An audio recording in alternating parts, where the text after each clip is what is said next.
السلام علیکم سامعین پیش خدمت ہے صلاح الدین ایوبی کی قسط نمبر 4۔ صلاح الدین ایوبی امیر مصر بن کر آئے ہیں تو اس نے کہا، خدا کے نام پر مجھے ان سے ملوا دو، میرے پاس اپنی جان اور رقص کے سوا کچھ بھی نہیں جو میں اس عظیم ہستی کے قدموں میں پیش کروں۔ آپ نے اسے بتایا تھا میں اپنے سامنے کسی لڑکی کو رقص اور عریانی کی حالت میں نہیں دیکھ سکتا۔ صلاح الدین ایوبی نے کہا، لڑکیاں جنہیں آپ ملبوس لائے ہیں بالکل ننگی ہیں۔ عالی مقام ناجی نے کھسیانہ ہو کے جواب دیا، میں نے بتایا تھا میرے مصر رقص کو ناپسند فرماتے ہیں، لیکن یہ کہتی ہے کہ وہ میرا رقص پسند کریں گے کیونکہ میرا رقص دعوت گناہ نہیں، ایک باعصمت لڑکی کا رقص ہوگا۔ میں ایوبی کے حضور اپنا جسم نہیں اپنا فن پیش کروں گی۔ اگر میں مرد ہوتی تو ایوبی کی جان کی حفاظت کے لیے اس کے محافظ دستے میں شامل ہو جاتی۔ ناجی نے کہا، میں اسے اسی وعدے پر یہاں لایا ہوں، آپ اسے شرف بازیابی بخشیں۔ یہ بڑی دور سے اس امید پر آئی ہے، ذرا دیکھیے اسے، یہ آپ کو کیسی نظروں سے دیکھ رہی ہے۔ بے شک عبادت صرف اللہ کی جاتی ہے، لیکن یہ رقص کی اداؤں سے، عقیدت مند نگاہوں سے آپ کی عبادت کر رہی ہے۔ آپ اسے اپنے خیمے میں آنے کی اجازت دے دیں۔ ناجی نے الفاظ اور جذباتی لب و لہجے میں صلاح الدین ایوبی سے منوا لیا کہ لڑکی جسے اس نے ایک بردہ فروش سے خریدا تھا شریف باپ کی باعصمت بیٹی ہے۔ اس نے صلاح الدین ایوبی سے کہلوا لیا کہ اچھا اسے میرے خیمے میں بھیج دینا۔ نصف شب کے بعد صلاح الدین ایوبی اس خوشنما خیمے میں داخل ہوا جو ناجی نے اس کے لیے نصب کرایا تھا۔ ناجی صلاح الدین ایوبی کے ساتھ خیمے میں گیا اور پوچھا، اسے ذرا سی دیر کے لیے بھیج دوں؟ میں وعدہ خلافی سے بہت ڈرتا ہوں۔ تھوڑا ہی وقت گزرا ہوگا کہ صلاح الدین ایوبی کے محافظوں نے ایک رقاصہ کو اس کے خیمے کی طرف آتے دیکھا۔ خیمے کے ہر طرف مشعلیں روشن تھیں۔ روشنی کا یہ انتظام علی بن سفیان نے کرایا تھا تاکہ رات کے وقت محافظ گرد و پیش کو اچھی طرح دیکھ سکیں۔ رقاصہ قریب آئی تو انہوں نے اسے پہچان لیا۔ انہوں نے اسے رقص میں دیکھا تھا کہ وہی لڑکی ہے جو ٹوکرے سے نکلی تھی، وہ زکوئی تھی، وہ رقص کے لباس میں تھی۔ محافظوں کے کمانڈر نے اسے روک لیا۔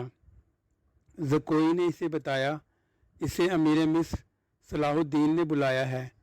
کمانڈر نے اسے بتایا، یہ ان امیروں میں سے نہیں جو تم جیسی فاحشہ لڑکیوں کے ساتھ راتیں گزارتے ہیں، آپ ان سے پوچھ لیں۔ زکوئی نے کہا، ان کا بلاوا تمہیں کس طرح ملا؟ کمانڈر نے پوچھا۔ سالار ناجی نے کہا ہے تمہیں امیر مصر بلاتے ہیں۔ زکوئی نے کہا، آپ کہتے ہیں تو میں واپس چلی جاتی ہوں۔ امیر نے جواب طلبی کی تو خود بھگت لینا۔ کمانڈر تسلیم نہیں کر سکتا تھا کہ صلاح الدین ایوبی اپنی خواب گاہ میں رقاصہ کو بلایا ہے۔ وہ امیر مصر کے کردار سے واقف تھا، اس کے لیے دیے اس حکم سے بھی واقف تھا کہ ناچنے گانے والی سے تعلق رکھنے والے کو 100 درے لگائے جائیں گے۔ کمانڈر شش و پنج میں پڑ گیا۔ سوچ کر اس نے جرأت کی اور صلاح الدین ایوبی کے خیمے میں چلا گیا۔ ایوبی اندر ٹہل رہا تھا۔ کمانڈر نے ڈرتے ڈرتے کہا، باہر ایک رقاصہ کھڑی ہے، کہتی ہے کہ حضور نے اسے بلایا ہے۔ صلاح الدین ایوبی نے کہا، اسے اندر بھیج دو۔ کمانڈر باہر نکلا اور زکوئی کو اندر بھیج دیا۔ باہر محافظوں کی توقع تھی کہ ان کا امیر اور سالار اعظم اس لڑکی کو باہر نکال دے گا۔ وہ سب اس کی گرجدار آواز سننے کے لیے تیار ہو گئے، مگر ایسی کوئی آواز نہ سنائی دی۔ رات گزرتی جا رہی تھی، اندر سے دھیمی دھیمی باتوں کی آوازیں سنائی دینے لگیں۔ محافظ دستے کا کمانڈر بے قراری کے عالم میں ادھر ادھر ٹہلنے لگا۔ ایک محافظ نے اسے کہا، یہ حکم صرف ہمارے لیے ہے کہ کسی فاحشہ کے ساتھ تعلق رکھنا جرم ہے، ہاں، اس نے جواب دیا، حکم صرف ماتحتوں کے لیے اور قانون صرف رعایا کے لیے ہوتے ہیں۔ امیر مصر کو درے نہیں لگائے جا سکتے، بادشاہوں کا کوئی کردار نہیں ہوتا۔ کمانڈر نے جل کر کہا، صلاح الدین ایوبی شراب بھی پیتا ہوگا، ہم پر جھوٹی پارسائی کا روب جمایا جاتا ہے۔ ان کی نگاہوں میں صلاح الدین ایوبی کا جو بت تھا وہ ٹوٹ پھوٹ گیا۔ اس بت میں سے ایک عربی شہزادہ نکلا جو عیاش اور بدکار تھا، پارسائی کے پردے میں گناہ کا مرتکب ہو رہا تھا۔ ناجی بہت خوش تھا۔ صلاح الدین ایوبی کی خوشنودی کے لیے اس نے شراب سونگھی بھی نہیں تھی۔ وہ اپنے خیمے میں بیٹھا مسرت سے جھوم رہا تھا۔ اس کے سامنے اس کا نائب آدرش بیٹھا تھا۔ اس نے ناجی سے کہا، اسے گئے بہت وقت گزر گیا ہے، معلوم ہوتا ہے ہمارا تیر صلاح الدین ایوبی کے دل میں اتر گیا ہے۔ میرا تیر خطا کب گیا ہے؟ ناجی نے کہا، اگر یہ تیر خطا جاتا تو فوراً یہیں لوٹ کے ہمارے پاس آ جاتا۔ تم ٹھیک کہتے ہو، آدرش نے کہا، زکوئی انسان کے روپ میں طلسم ہے، معلوم ہوتا ہے یہ لڑکی حشیشین کے ساتھ رہی ہے، ورنہ صلاح الدین ایوبی جیسا بت کبھی نہ توڑ سکتی۔ میں نے اسے جو سبق دیے تھے وہ حشیشین کے وہم و گمان میں بھی نہ آئے ہوں گے۔ ناجی نے کہا، اب صلاح الدین ایوبی کے حلق سے شراب اتارنی باقی رہ گئی ہے۔ ناجی کو باہر قدموں کی آہٹ سنائی دی۔ وہ دوڑ کر باہر گیا۔ وہ زکوئی نہیں تھی، کوئی سپاہی جا رہا تھا۔ ناجی نے دور سے صلاح الدین ایوبی کے خیمے کی طرف دیکھا۔ پردے گرے ہوئے تھے، باہر محافظ کھڑے تھے۔ اس نے اندر جا کر آدرش سے کہا، اب میں یقین کے ساتھ کہہ سکتا ہوں کہ میری زکوئی نے بت توڑ ڈالا ہے۔ رات کا آخری پہر تھا جب زکوئی صلاح الدین ایوبی کے خیمے سے باہر نکلی۔ ناجی کے خیمے میں جانے کے بجائے وہ دوسری طرف چلی گئی۔ راستے میں ایک آدمی کھڑا تھا جس کا جسم سر سے پاؤں تک ایک ہی لبادے میں ڈھکا ہوا تھا۔ اس نے دھیمی آواز میں زکوئی کو پکارا۔ وہ اس آدمی کے پاس چلی گئی۔ وہ آدمی اسے ایک اور خیمے میں لے گیا۔ بہت دیر بعد وہ اس خیمے سے نکلی اور ناجی کے خیمے کا رخ کر لیا۔ ناجی اس وقت تک جاگ رہا تھا اور کئی بار باہر نکل کر صلاح الدین ایوبی کے خیمے کو دیکھ چکا تھا۔ زکوئی نے صلاح الدین ایوبی کو پھانس لیا اور آسمان کی بلندیوں سے گھسیٹ کر ناجی کی ذہنیت کی پستیوں میں لے آئی ہے۔ آدرش، اس نے کہا، رات گزر گئی ہے، وہ ابھی تک نہیں آئی۔ وہ آئے گی بھی نہیں، آدرش نے کہا، امیر مصر اسے اپنے ساتھ لے جائے گا۔ ایسے ہیرے کو کوئی شہزادہ واپس نہیں کرتا۔ تم نے اس پر بھی غور کیا ہوا ہے یا نہیں؟ ناجی نے کہا، میں نے اپنی چال کا یہ پہلو تو سوچا ہی نہیں تھا۔ کیا یہ نہیں ہو سکتا کہ امیر مصر زکوئی کے ساتھ باقاعدہ شادی کر لے؟ آدرش نے کہا، اس صورت میں یہ خطرہ ہے کہ لڑکی ہمارے کام کی نہیں رہے گی۔ وہ ہے تو ہوشیار، ناجی نے کہا، مگر رقاصہ کا کیا بھروسہ؟ رقاصہ کی بیٹی ہے اور تجربہ کار پیشہ ور ہے، دھوکہ دے سکتی ہے۔ وہ گہری سوچ میں کھویا ہوا تھا کہ زکوئی اس کے خیمے میں داخل ہوئی۔ اس نے ہنس کر کہا، اپنے امیر کے جسم کا وزن کراؤ اور لاؤ اتنا سونا۔ آپ نے میرا یہی انعام مقرر کیا تھا نا؟ پہلے بتاؤ ہوا کیا؟ ناجی نے بے تابی سے پوچھا۔ جو آپ چاہتے تھے، زکوئی نے جواب دیا۔ آپ کو یہ کس نے بتایا کہ صلاح الدین ایوبی پتھر ہے، فولاد ہے؟ وہ مسلمانوں کے اللہ کا سایہ ہے۔ اس نے زمین پر پاؤں کا تھڑ مار کر کہا، وہ اس ریس سے زیادہ بے بس ہے جسے ہوا کے ہلکے ہلکے جھونکے اڑاتے پھرتے ہیں۔ تمہارے حسن کے جادو اور زبان کے طلسم نے اسے ریت بنایا ہے، آدرش نے کہا، ورنہ یہ کم بخت چٹان تھا۔ ہاں چٹان تھا، زکوئی نے کہا، اب رتیلا ٹیلا بھی نہیں۔ میرے متعلق کوئی بات ہوئی تھی؟ ناجی نے پوچھا۔ ہاں، زکوئی نے جواب دیا، پوچھتا تھا ناجی کیسا آدمی ہے۔ میں نے جواب دیا کہ مصر میں اگر کسی پر آپ کو اعتماد کرنا چاہیے تو وہ صرف ناجی ہے۔ اس نے پوچھا کہ تم اسے کس طرح جانتی ہو؟ میں نے کہا، وہ میرے بابا کا گہرا دوست ہے، ہمارے گھر گئے تھے اور میرے باپ سے کہتے تھے میں صلاح الدین ایوبی کا غلام ہوں، مجھے سمندر میں کودنے کا حکم دیں گے تو کود جاؤں گا۔ پھر اس نے مجھ سے پوچھا، تم باعصمت لڑکی ہو؟ میں نے کہا، میں آپ کی لونڈی ہوں، آپ کا ہر حکم سر آنکھوں پر۔ کہنے لگے، کچھ دیر میرے پاس بیٹھو۔ میں اس کے پاس بیٹھ گئی۔ پھر وہ اگر پتھر تھا تو موم ہو گیا۔ میں نے موم کو اپنے سانچے میں ڈھال لیا۔ اس سے رخصت ہونے لگی تو اس نے مجھ سے معافی مانگی۔ کہنے لگا، میں نے زندگی میں پہلا گناہ کیا ہے۔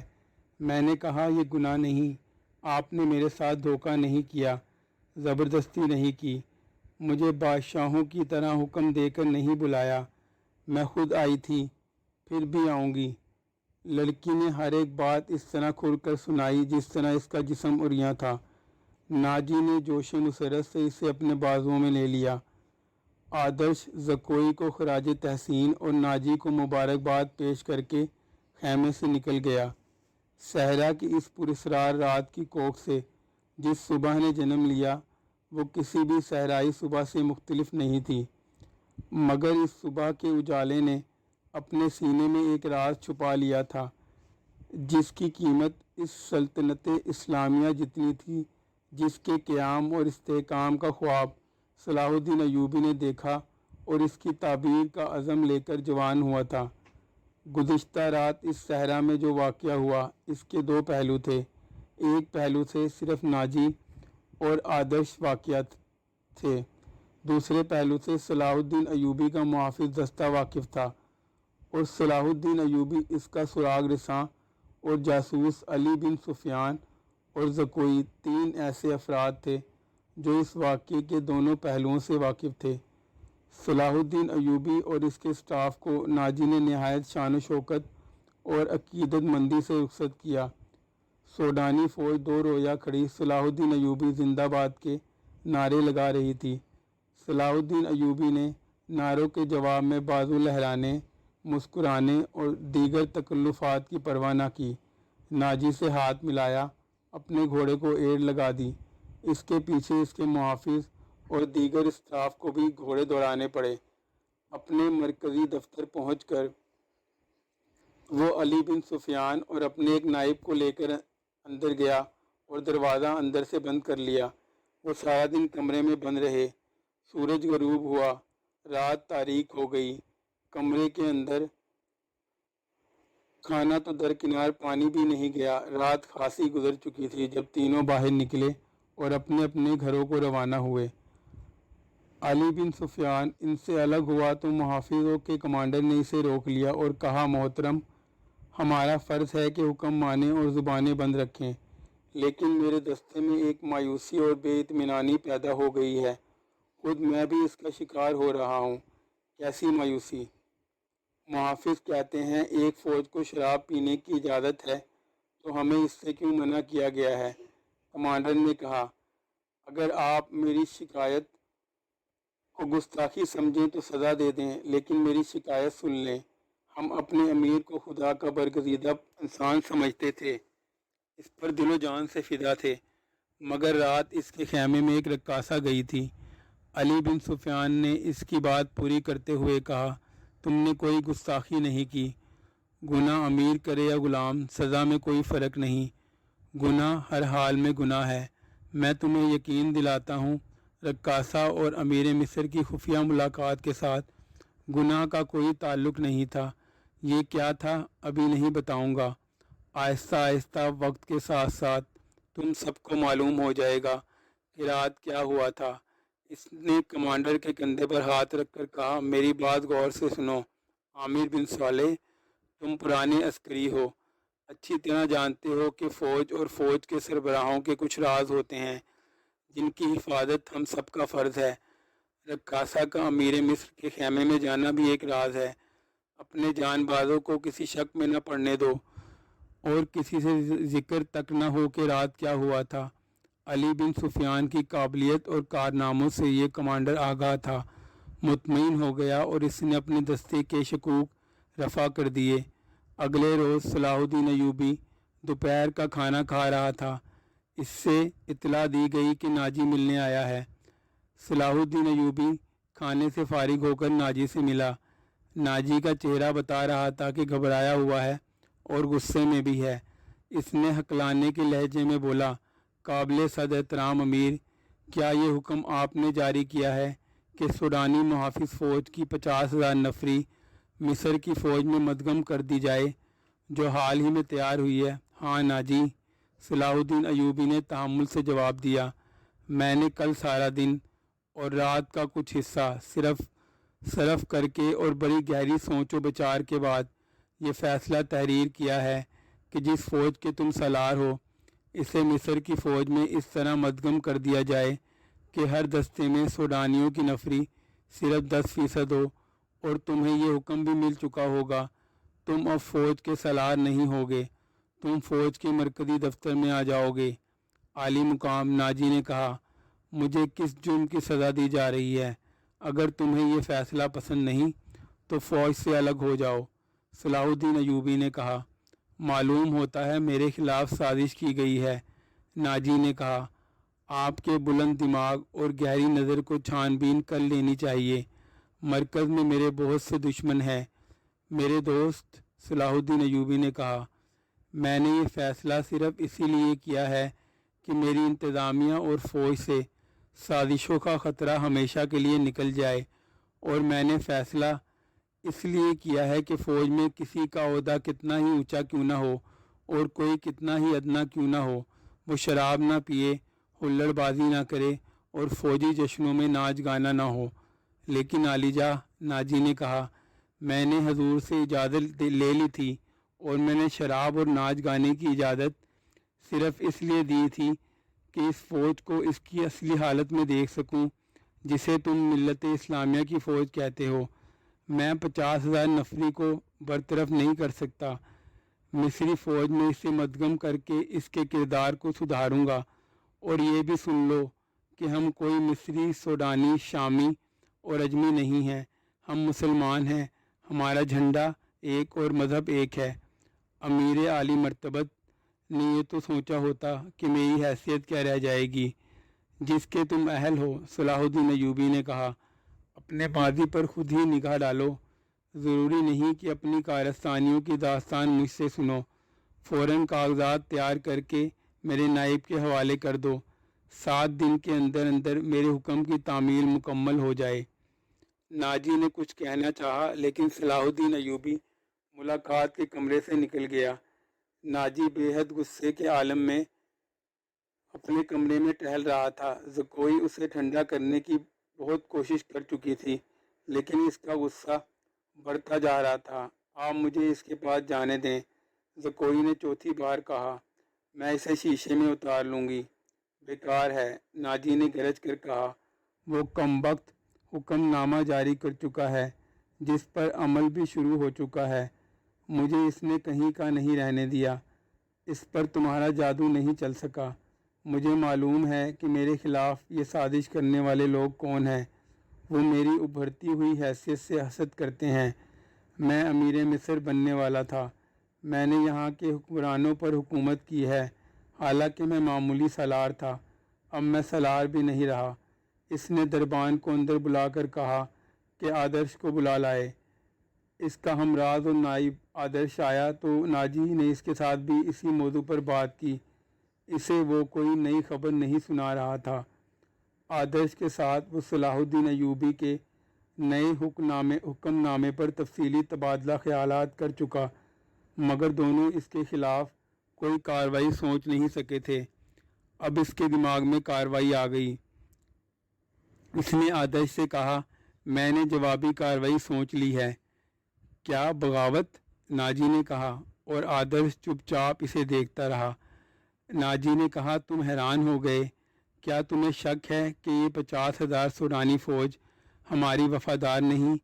کیا یہ صلاح الدین ایوبی کی نسبت مجھے اور تمہیں اپنا حاکم اور بہی خواہ نہیں سمجھتی؟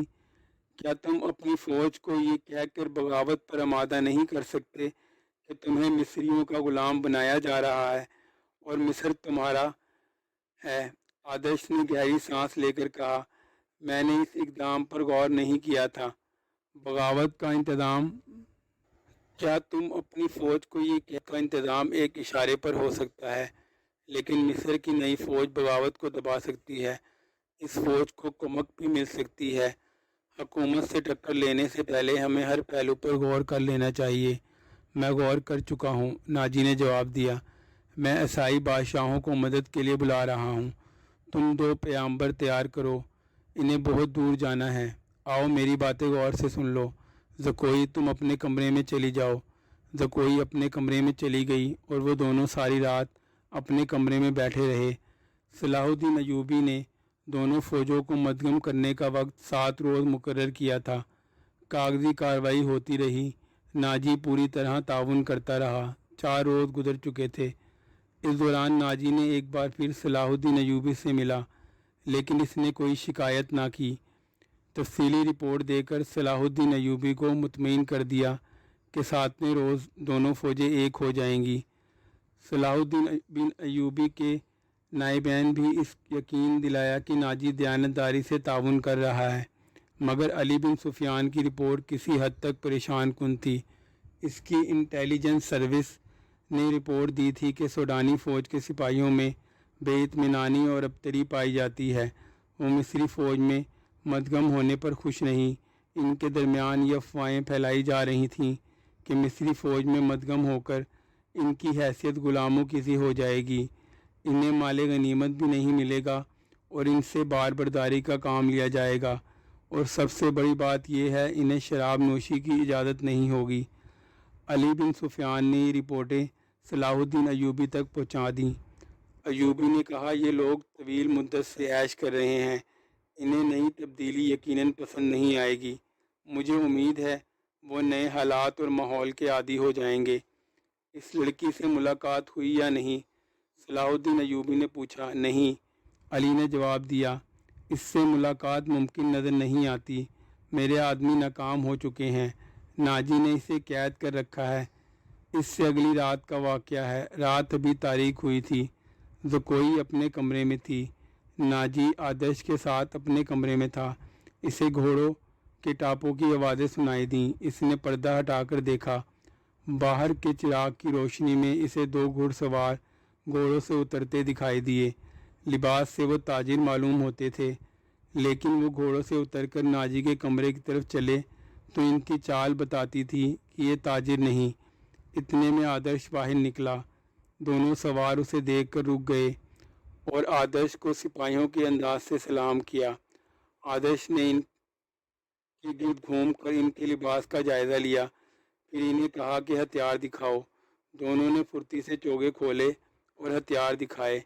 ان کے پاس چھوٹی تلواریں اور ایک خنجر تھا۔ آدرش انہیں اندر لے گیا۔ دربان ایک طرف کھڑا تھا۔ زکوئی گہری سوچ میں کھو گئی۔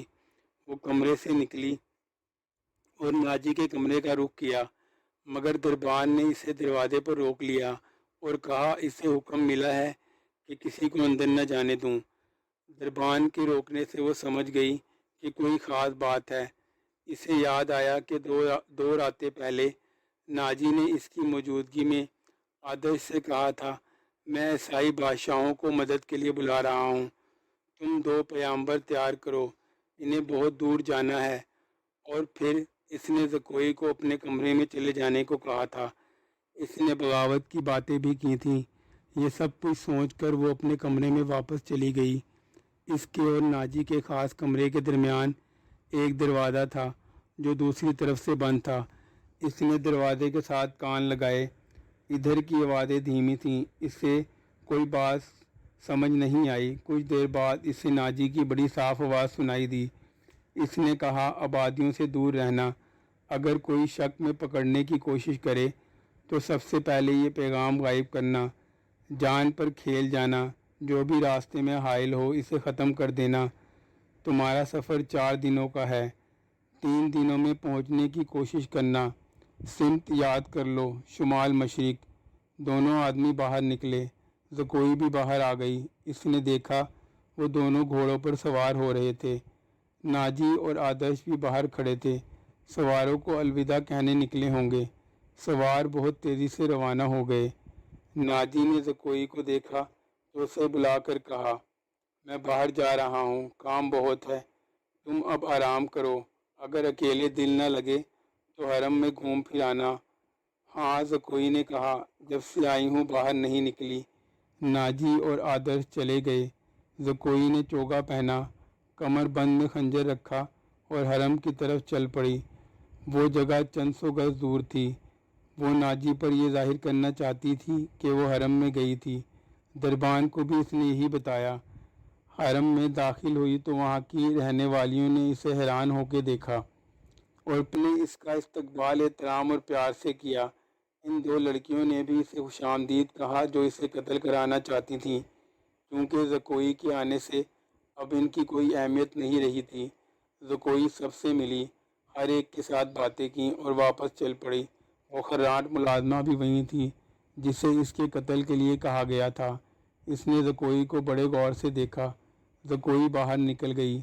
حرم والے مکان اور ناجی کی رہائش گاہ کے درمیانی علاقہ اونچا نیچا اور ویران تھا۔ زکوئی حرم سے نکلی تو ناجی کی رہائش گاہ کی طرف جانے کی بجائے بہت تیز دوسری سمت چل پڑی۔ ادھر ایک پگ ڈنڈی بھی تھی، لیکن زکوئی اس سے ذرا دور ہٹ کر جا رہی تھی۔ اس سے 15-20 قدم پیچھے ایک سیاہ سایہ چلا جا رہا تھا۔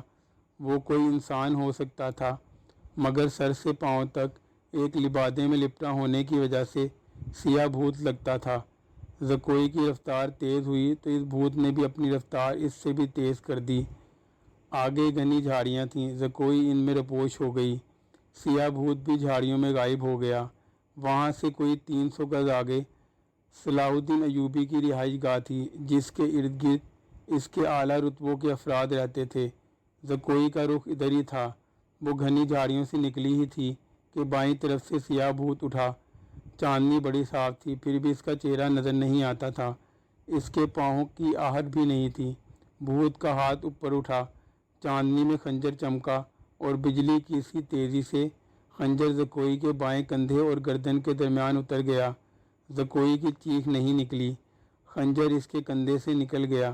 زکوئی نے اتنا گہرا زخم کھا کر بھی نہایت تیزی سے اپنے کمر بند سے خنجر نکالا۔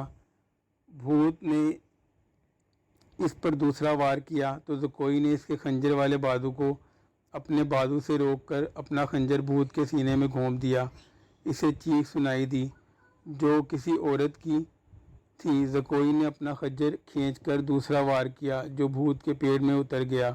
اس کے ساتھ ہی اس کے اپنے پہلو میں خنجر لگا، لیکن زیادہ گہرا نہیں اترا۔ بھوت چکرا کر گرا۔ زکوئی نے یہ نہیں دیکھا کہ اس پر حملہ کرنے والا کون تھا۔ وہ دوڑ پڑی۔ اس کے جسم سے خون بہت تیزی سے بہہ رہا تھا۔ صلاح الدین ایوبی کا مکان اسے چاندنی میں نظر آنے لگا۔ آدھا فاصلہ طے کر کے اسے چکر آنے لگے۔ اس کی رفتار سست ہونے لگی۔ اس نے چلانا شروع کر دیا، علی ایوبی، علی ایوبی۔ اس کے کپڑے لال سرخ ہو گئے تھے اور وہ بڑی مشکل سے قدم گھسیٹ رہی تھی۔ اس کی منزل تھوڑی ہی دور رہ گئی تھی، جہاں تک پہنچنا اس کے لیے ممکن نظر نہیں آتا تھا۔ وہ مسلسل صلاح الدین ایوبی اور علی بن سفیان کو پکارے جا رہی تھی۔ قریب کہیں ایک گشتی سنتری پھر رہا تھا۔ اس سے اس کی آوازیں سنائی دیں تو وہ دوڑ کر پہنچا۔ زکوئی اس پر گر پڑی اور کہا، مجھے امیر مصر تک پہنچا دو، بہت جلدی، بہت جلدی۔ سنتری نے اس کا خون دیکھا تو اسے پیٹھ پر لاد کر دوڑ پڑا۔ صلاح الدین ایوبی اپنے کمرے میں بیٹھا علی بن سفیان سے رپورٹ لے رہا تھا۔ اس کے 2 نائب بھی موجود تھے۔ یہ رپورٹیں کچھ اچھی نہیں تھیں۔ علی بن سفیان نے بغاوت کے خدشے کا اظہار کیا تھا جس پر غور ہو رہا تھا۔ دربان گھبراہٹ کے عالم میں اندر آیا اور بتایا کہ ایک سپاہی ایک زخمی لڑکی کو اٹھائے باہر کھڑا ہے، کہتا ہے یہ لڑکی امیر مصر سے ملنا چاہتی ہے۔ یہ سنتے ہی علی بن سفیان کمان سے نکلے ہوئے تیر کی طرح کمرے سے نکل گیا۔ اس کے پیچھے صلاح الدین ایوبی دوڑا۔ اتنے میں لڑکی کو اندر لے آئے۔ صلاح الدین ایوبی نے کہا، طبیب اور جراح کو فوراً بلاؤ۔ لڑکی کو صلاح الدین ایوبی نے اپنے پلنگ پر لٹا دیا۔ ذرا سی دیر میں پلنگ پوش خون سے لال ہونے لگا۔ کسی کو نہ بلاؤ، لڑکی نے کہا، میں اپنا فرض ادا کر چکی ہوں۔ تمہیں زخمی کس نے کیا ہے؟ زکوئی، علی بن سفیان نے پوچھا۔ پہلے ضروری باتیں سن لو، زکوئی نے کہا۔ شمال مشرق کی طرف سوار دوڑا دو۔ 2 سوار جاتے نظر آئیں گے۔ دونوں کے چوغے بادامی رنگ